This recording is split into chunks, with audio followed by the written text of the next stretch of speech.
New York Comic Con 2014. I'm Eric Stover. I'm talking with KiKi. Okay. She's got a booth this year. Very excited to have you here. Welcome to Comic Con. You've been to Comic Con before, but never had a booth before, correct? Yes. Okay. How's your experience having a booth? A lot of crowds coming and going. A lot of people checking you guys out.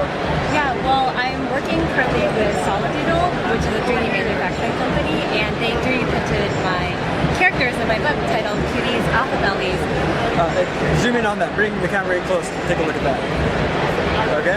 And I developed a series of 26 animals called the Alphabellies because they have the alphabet on their bellies. And I've been really lucky. The 3D printouts of the characters came out so great, and because of that, they've been getting a lot of traction at the booth because they're so colorful and bright. And the Solidoodle team has just been pretty amazing to work with. They're the ones who brought the 3D printer. That's their 3D printer working. You guys having fun with the booth there? Yes. 3D printing is amazing what that can do. I mean, I saw you showing some people the final products as the one that's working on another one. That's really something. Are you always planning on going the 3D printing route, or is that something that was useful and you had to work with these people?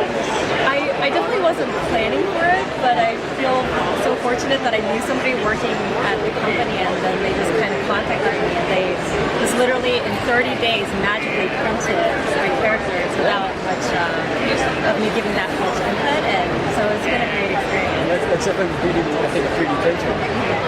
Now you did a Kickstarter, right? How was your experience with that? It was definitely a very interesting process. I was honestly a little bit nervous in the beginning, but then once I started getting backers and my numbers started growing, I just got a lot more confidence during the process. Kickstarter is a great opportunity for raising funds, of course, but also for kind of spreading your brand, spreading the word on the product. Did you find that your fan base kind of grew and people talked about it with their friends and family? Oh yeah, so definitely shared it with their friends and family. I definitely got some fans that I had because I think I had roughly 180 backers, and most of them were my friends or family or colleagues. But I did make new friends during that process.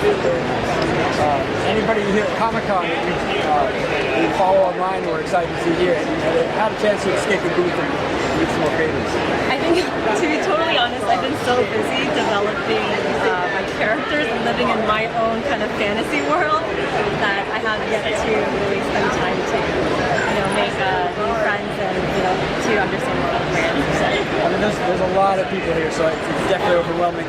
I know as a creator myself, it's always fun to meet new people, but it's so hard to coordinate things, especially when you're trying to sell something, do something, get your own brand out there. So, this is your first time at Comic Con with a booth. This is your first time at Comic Con in general. Have you been here before? This is my second year. I came here last year. I only came for maybe 6 hours, but I was completely blown away by this world that all of us live in, and the cosplayers, the creativity, the costumes, kind of the magic that they're able to bring out with their ensembles has been so inspiring to me. Sorry, I just blanked. Okay, because as you were saying cosplayers, I saw all these amazing cosplay costumes. I was like, it's distracting. So much. I guess if you could share some advice for someone coming to Comic Con for the first time, since you have a booth, if you have any advice for someone having a booth for the first time, what would you have to share with someone with? I would definitely say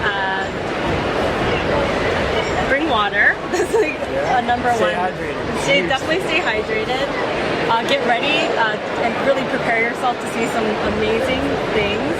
So definitely make sure you have a lot of battery on your phone because you're going to be taking a lot of pictures. The hard way. Let's see, what else? I should do another third pointer, right? Just take the opportunity, which is kind of my second point, and just take as many pictures as you want because people here are so incredibly friendly, and you want that time to look back on this. Cosplayers are here to get their photos taken, even the fans are here to get their photos taken. Everyone.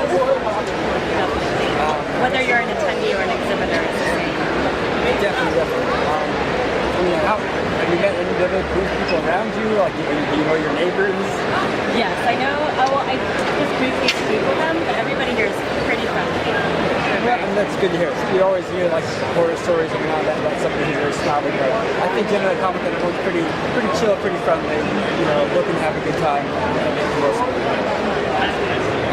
So, on to some silly questions. All right. If you could have one useless superpower, like not good for fighting crime, but good personally, like every time you flip a coin it comes up heads, what would that superpower be? Okay, I'm gonna have to really think about this. I think my Comic-Con superhero power would be able to snap my fingers and make all the attendees or anybody that I choose have their true character, their costume just magically appear from head to toe on them. It's like a true inner character. Yes, their true inner character. It'd be quite a lineup of characters that they could come. Yes.